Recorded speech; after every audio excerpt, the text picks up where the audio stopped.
At the Aida hospital in Mekelle, capital of the Tigray region, doctors treat the wounded. Witnesses say a busy market was hit by an Ethiopian airstrike, which killed dozens of people, including children. The Ethiopian Defense Force denies a market was targeted.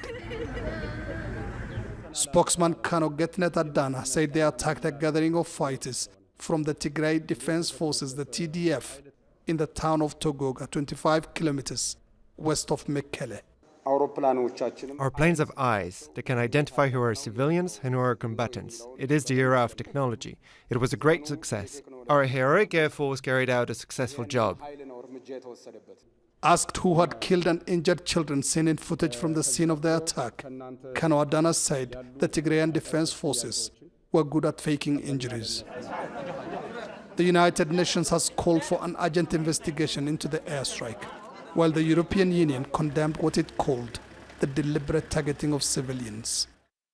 This is yet another attack adding up to the horrific series of international humanitarian law and human rights violations, atrocities, ethnic violence, combined with serious allegations of use of starvation and sexual violence as weapons of conflict, it said in a statement. The carnage unfolded as the rest of Ethiopia is busy counting the ballot papers cast in parliamentary elections held on Monday. The conflict in Tigray prevented any voting there.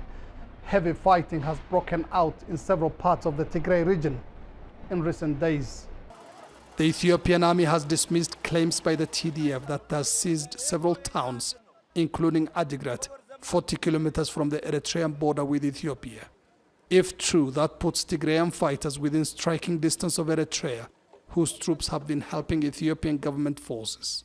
The UN is demanding access to the region. Should the Tigray Defense Forces continue their advances, should they continue to capture major cities and airports, we will face the challenge of how international aid can be flown into those areas.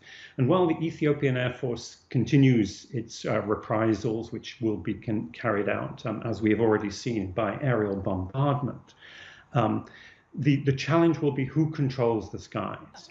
Thousands of people have been killed and millions displaced in the war that started almost 8 months ago. According to the UN, around 5 million people in Tigray are now in need of food aid, and more than 350,000 are living in famine. Mohammed, Adow, Jazeera, Addis Ababa, Ethiopia.